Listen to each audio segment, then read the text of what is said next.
Most home service and contracting businesses struggle with this subject more than any other, and that is, am I priced correctly? And more importantly, or equally as important, am I priced fairly?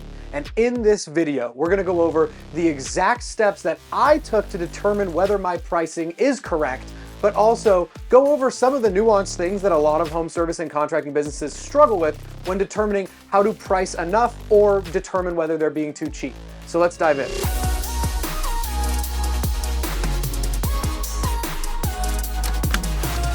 The first thing you guys want to understand is pricing is determined in the free market by the consumer. Pricing is not determined by you, the owner, even though you're the one setting the prices. The first thing that I want to go over is there a moral line to pricing? And this is something that shockingly a lot of home service businesses debate and talk about. And let me just be real. If you think that there is some moral and ethical line keeping you from charging more in your business, you're looking at it completely wrong. Because most of you, if not 99% of you, are watching this in the United States of America. We have what is called a free market. The free market indicates that the general public, your potential customers, decide with their dollars whether you are worth it or not. And so when we talk about, is there a moral line to pricing? There is no moral line to pricing, because the moral line to pricing is, I provide a service, I get to determine how great and quality that service is, and then present that to the open market. The open market then decides with their dollars whether I am actually in line with what they want to do and whether they find value in that. And some of you guys say, well, then that would be price gouging. That would be this, that, and the other. Okay, well then explain to me why Apple charges what they do for their iPhones and MacBooks and whatever else. And everybody seemingly seems to love to consume Apple products. And then you go to Hermes, like an Hermes bag, a Louis V bag, something you buy for your lady or that's fancy for her birthday or Christmas or whatever else. If you looked at their margins and mock-ups, you would be sick to your stomach. But they understand something that seems to elude a lot of home service entrepreneurs and contractors. And that is, the market is going to determine for you what someone else is willing to pay for something. It's up to you as the business to actually create something that makes people feel like they're getting a value for their dollar. And so there is no moral line. The moral line for me and the ethical line for me is, how do I make my businesses profitable enough so that all of my employees can get a paycheck, can fund whatever lives that they have for their families, and the customers on the end result are happy that they paid us, not just on the day of paying us, but 30 days after, 60 days after, 90 days after, and so on. And that's what determines everything. And so to answer number one, there is no moral and ethical dilemma on pricing as long as you're consistent. The one caveat is if you're a premium price provider of anything, and you know you're charging what you need to charge and whatever else, which is most of you should be. Every big home service company in the world is a premium price provider. If you know that, where it does get morally wrong, in my opinion, and some people would push back on me like this is where I think it's morally wrong, is if you change your pricing based on what you think someone else's ability to pay is. And so, for example, if you go to a billionaire widow's house and you know she's not quoting out, and then you tack on an extra 40, 50% because she doesn't know any better, that is wrong. But if you're consistent with your pricing across the board and you know what your numbers are, being the premium price provider is not morally and ethically wrong at all. But let's go to the next point, and I think this should hit home for a lot of you. So the second thing I want to address, something is only worth what someone else is willing to pay for it. Something is not worth what the market determines verbally and with their whatever else or whatever appraisal comes in for any service, whatever, what they think it's worth. Something is only worth what someone else is willing to part ways with their dollars for. And so the best example is, like, a house is not worth what Zillow and Redfin say a house's estimate is worth. A house is worth exactly what someone else is willing to pay for it.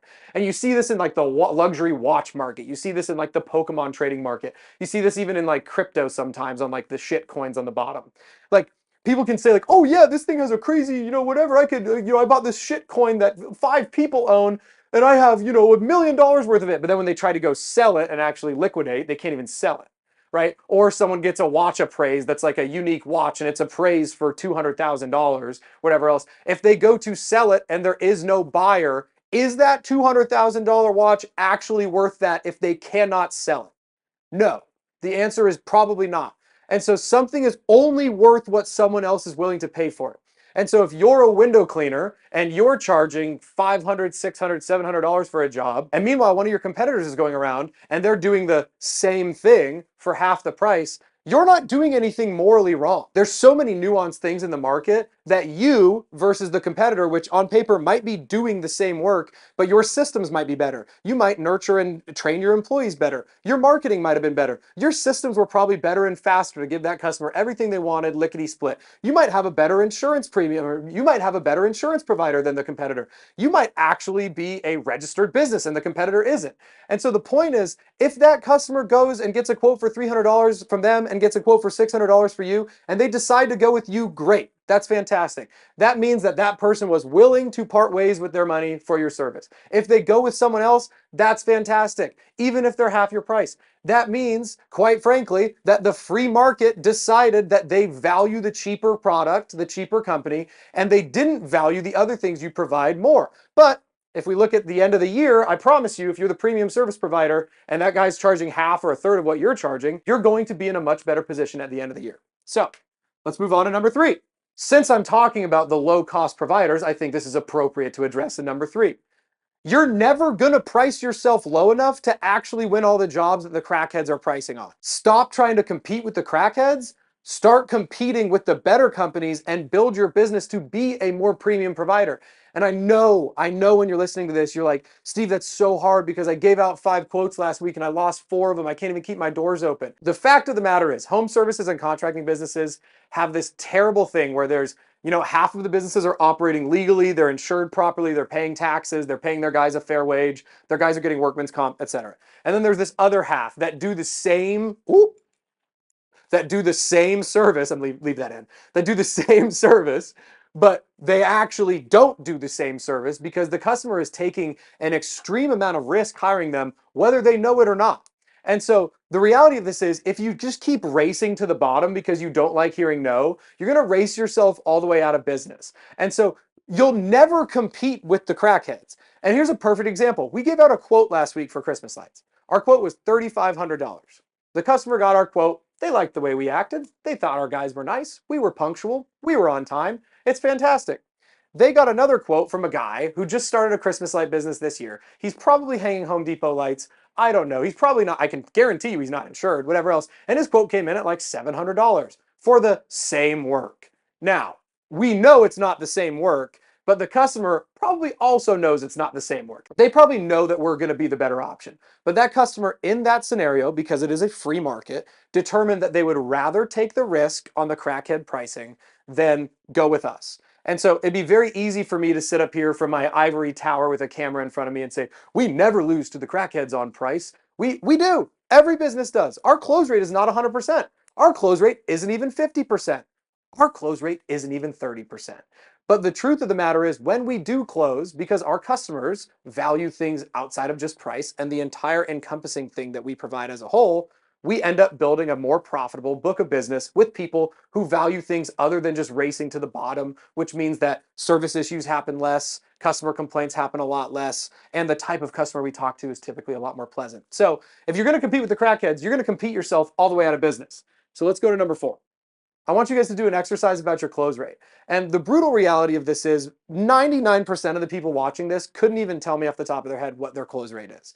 And if you're a home service or contracting business and you can't look at the last month and say, I gave out this many quotes and I closed this many, and then I collected this much from those quotes, you are not running your business properly. Like, point blank, period, you are not running your business properly.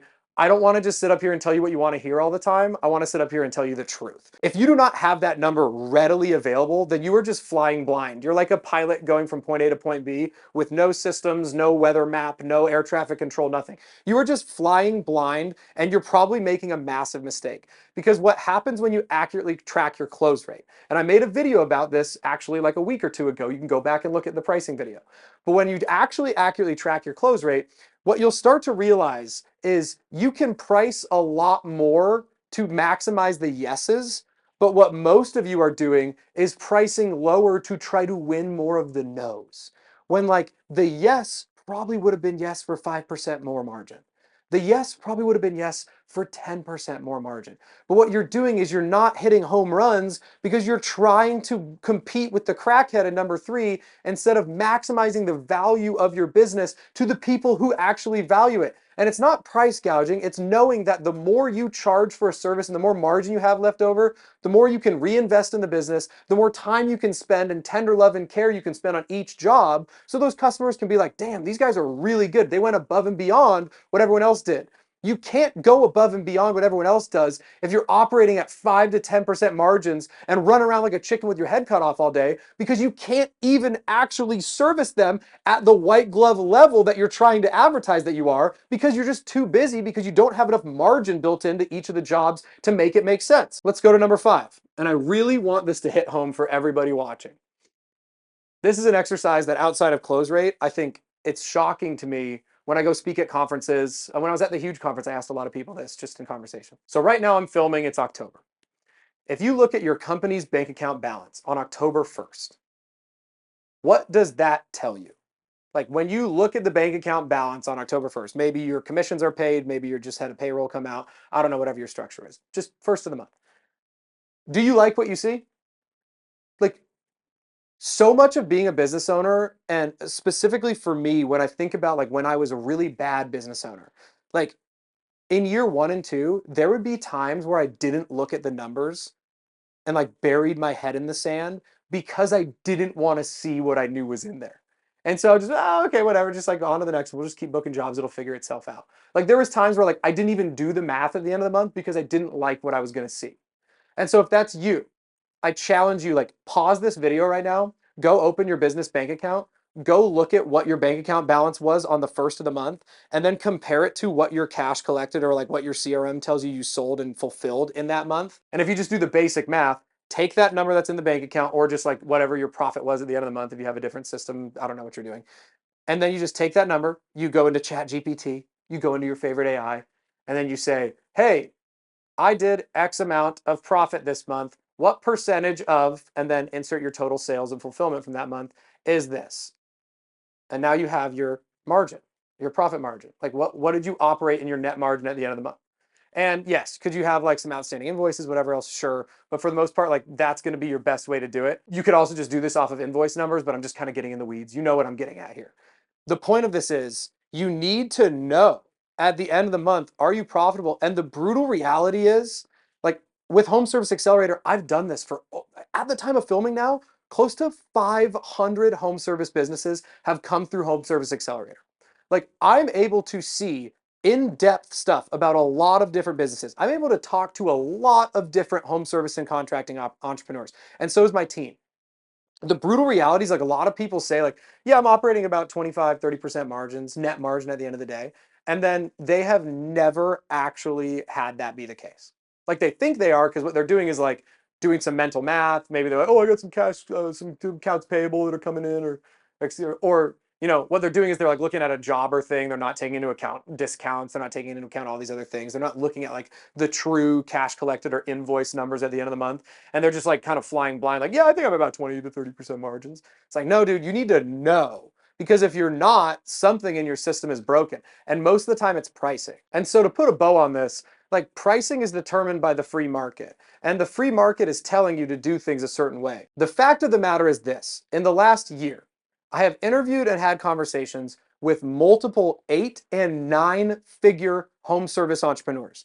Some of the guys you are very familiar with, you've probably read their books. I've had the chance to communicate with these people one-on-one because of this YouTube channel, because of Home Service Accelerator, everything else. I'm extremely fortunate for that. The one thing that I hope you take away from this is there has not been a single one of those guys, whether it was even on this YouTube channel, Cameron Bodden, who sold Green Mango Pest Control. He's sold 5 home service businesses for over $100 million. 9 figures. You know what that guy never talked about and bragged about is top line revenue. All these guys talk about is profit. And I'll even tell this, and to be honest with you, I'll even tell this story. It's a little bit vulnerable, but I don't care. I had a chance to meet Tommy Mello, which like I've read his books. He's probably the best home service entrepreneur that is out there right now. Like what he did with A1 Garage Door is insane. When I met him, he was talking to me about my Christmas light business, and he asked me what we do. And I gave him the revenue number because like I was like kind of insecure. And so like that's probably why I did that. And so I gave him the revenue number. He's like, no, like, I don't care about, like, what did you make? Like, what did you do? And like, yeah, did I answer because I'm sitting there with a dude who sold his business for, I think, like 200 million plus dollar valuation or whatever it was? Like, sure, was I trying to posture a little bit? Absolutely. But what was funny was like, these guys aren't talking like that. They're talking about profit. And they're talking about what's left at the end of it, because these are the guys that have built the thing that everybody watching this YouTube channel, and me, myself included, is attempting to build. And all of these guys talk about margin and profit. They're not bragging about top line. And what's funny is he kind of laughed at me when my first answer was top line. That kind of like shook me a little bit. And now when I talk to other home service businesses and I ask that number, I go, oh my gosh, like that's, like they're saying the top line number. Like I used to do that. I did that recently. And it's so, it will completely change the frame of your business when you stop focusing on the top line vanity number and you start focusing on the bottom line sanity number. And that's what's left at the end of the month, because that's where you can take bigger swings. Like if you take my Christmas light business right now, we're doing this incredibly aggressive mailer campaign. Like I'm talking about over the next 5 weeks, I'm spending like $15,000, $16,000 on mailers. I'm a decent enough entrepreneur now to know that it's going to pencil just off of like, I know it's not going to go be a zero.